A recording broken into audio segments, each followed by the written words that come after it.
What's going on, brother? Today we're going to talk about how to build bigger biceps.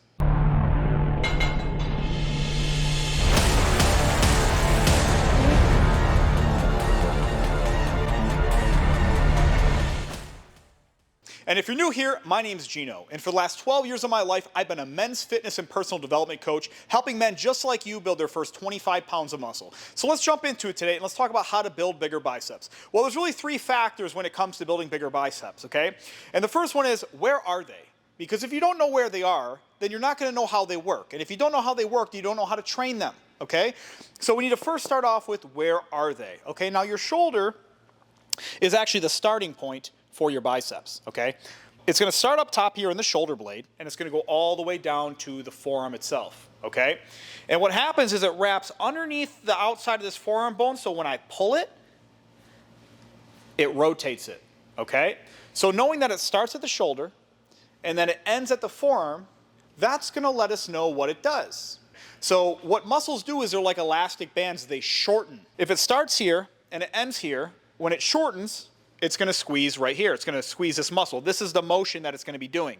But then also the supination. So how does it work? It bends your elbow and it rotates or supinates your forearm like this.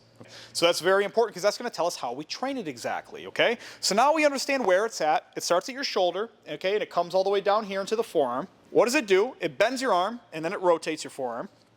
So how do you train it? Well, there's a couple things I want you to keep in mind. This is where we can get a little fun today. You always want to start with a lengthening exercise. What does that mean exactly? Your biceps are one of those muscles, okay, that interfere with your posture. Like if you have bad posture, nobody's got to tell you have bad posture. You know what I'm saying? You probably just have bad posture, okay? And when you have bad posture, this is what happens. Your shoulders come forward. Remember where I told you your biceps started? In your shoulders. So, being that muscles are like rubber bands, they'll just shorten. When you change the distance of your shoulders by moving them forward like this, you'll actually tighten up the bicep a little bit, okay? Now, that's why it's crucial to always start with a lengthening exercise because it will fully open up that muscle so you can get full advantage of using it. Does that make sense? Okay, so you always want to start with a lengthening exercise. Not like these curls where people do like the way up top here. That's terrible advice. Never do that, okay? So you want to start with a lengthening exercise first. You get full access to that muscle. Then you're going to want to focus on doing individual exercises or individual grips over a fixed grip or a together grip, okay? So you want to favor things that you can use each arm independently, not both arms together. Does that make sense? Okay? Why? Well, because not a single person I've ever met in my life, and this is a majority of the case with people today, has symmetrical shoulders, which means one shoulder sits higher than the other, okay? Why is that a problem? Well, I want you to think about this. One arm will be longer than the other now. So when I go to a curl,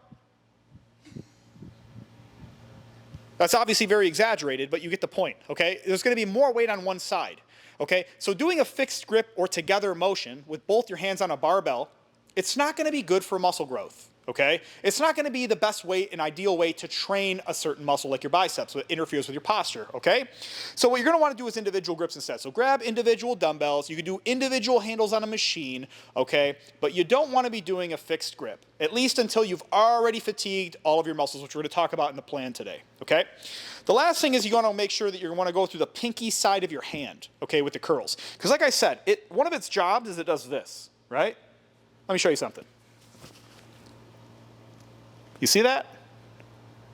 So when my pinky comes up, my bicep fully squeezes. You can go ahead and try it yourself right now. But we need to curl through the pinky side of our hand when we're training our biceps. So when you're doing a dumbbell curl, you don't just want to go up and down. You want to rotate the pinky towards the ceiling to get the maximum squeeze on your bicep. Because that's how you know you're going to get the maximum amount of tension on the bicep. Okay? And that's very important because that's how it grows. Okay? So pinky side of the hand. Now that you know where it's at, okay, it starts at the shoulder, goes down to the forearm, okay? You know what it does. It bends your elbow and it rotates your forearm, okay? And now you know how to train it, lengthening exercise, individual grips, and then pinky side of your hand. Let's talk about a plan moving forward here, okay? So let me give you a couple exercises that I think will work in any situation with anybody's body type, okay? You want to start off with a preacher curl. A preacher curl is that machine at your gym where you sit on it. It's in a machine. It's got like a pin-loaded stack, and then you're doing like a curl like this with both your arms, okay? Now, preacher curls are lengthening exercises because you're fully opening up your bicep, okay? You can also do an individual cable curl instead, where your arm's coming from behind you like this, okay? You can also do that. So you want to start off with one of those lengthening exercises, like a preacher curl or a cable curl coming from behind the back. Then you're going to jump into your dumbbell curls. And remember, it's very important with the dumbbells, squeezing through the pinky side of your hand, okay? And then after you do these 2 exercises, your biceps should be pretty spent. You shouldn't need to do 10 exercises for your biceps. 3 is perfectly fine, okay? So after you do these 2, you're going to go into something that's more of like a fixed grip, like a barbell.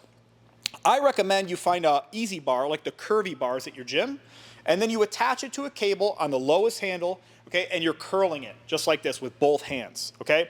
You do that last, okay? You don't want to do that to start with because, like I said, the asymmetry in your shoulders is going to make you work more on one side than the other, okay?